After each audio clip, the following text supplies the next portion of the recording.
mission of Bay Area Young Positives is to provide support to HIV positive youth 26 and under, and to help them live happier, healthier, more productive lives. A lot of young people, when they were going out looking for services at adult centers, they realized a lot of the services weren't really geared or targeted to their unique needs. So instead of complaining and whining about it, they decided to come together and start an organization, provide support for each other. The agency started off as a peer-run agency, and what that means is that when it started, everyone who worked here as employees were of age, which meant that they were 26 and younger, and were HIV positive. We understand the complexity of working with individuals who are HIV positive, but more so we understand the complexity of working with youth in general, and HIV positive youth who have mental health issues, untreated substance use issues, homelessness, unemployment, abandonment, shame and stigma around being, gay, bisexual, transgender.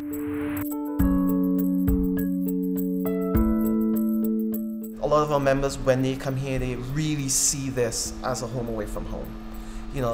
We have members who age out, who continue to volunteer and continue to come back, and hang out if need be, even if they have transitioned out of the program. We do a lot of mentoring here. It's not just providing services, get them into housing and all that. We really kind of look at the overall individual. Where do we want our clients and members to be 10 years hence? And part of that is that they're productive individuals. And when you say productive, you don't say they have to be filthy rich or anything. But self-sustaining, making contributions back to their community, living a healthy life, taking care of themselves, to the point where they, get to the point where they're thriving. And that's really one of our big goals. And we have 3 current employees who were clients here personally. And one of the things, I've been here almost 9 years. And it's a blessing, because I think I've been here long enough to see individuals. We have a current staff member that I remember when I started working here was one of the most difficult individuals to deal with.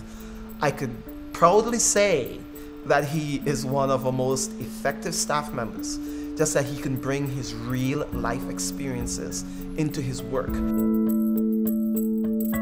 Almost everyone who comes into this agency for service are individuals who fall below the poverty line. Their family fall below the poverty line. So we have an issue of young people who couldn't afford, going to college, or dropped out of school early because they might have had to work to support families. So that's a big issue. So we're dealing with a lot of poverty, and we're dealing with a lot of homelessness.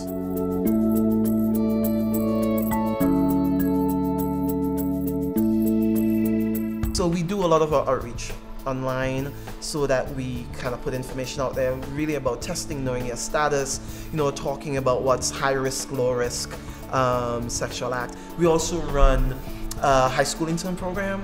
So we have high school kids who have to do community service, and we get them to go back to their schools as little ambassadors and hand out condoms, among their friends. So you kind of have to get around. Unfortunately, the school system, is still have their head in the sand around HIV. There's a lot of challenges around funding now in the city for all organizations, but specifically for youth programs like ourselves, or small agencies like ourselves. And thanks to groups like Real Bad and a lot of the other community groups in the city that do a lot of fundraising activities, that's really how we're getting funded right now. Unfortunately, the last round of San Francisco Department of Public Health prevention funding, no youth programs were funded. And it's sad in the climate where there are research that keeps coming out about how youth are high risk, especially young men who have sex with men, especially young men who have sex with men who are men of color.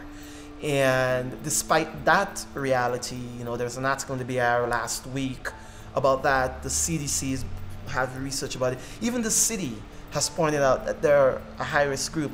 No youth programs have been funded in the last round of funding. So without the support of organizations like Real Bad, this agency and a lot of agencies like this one would be, facing extinction. I mean, we're precarious. Our situation is pretty precarious right now. You know, we're still hustling and trying to get support so that we can keep core programs going. But the reality of it, you know, they're not, you know, a lot of places, they're not putting their money where their mouth is. You can't say it's a high-risk group and not fund programs that target that high-risk group.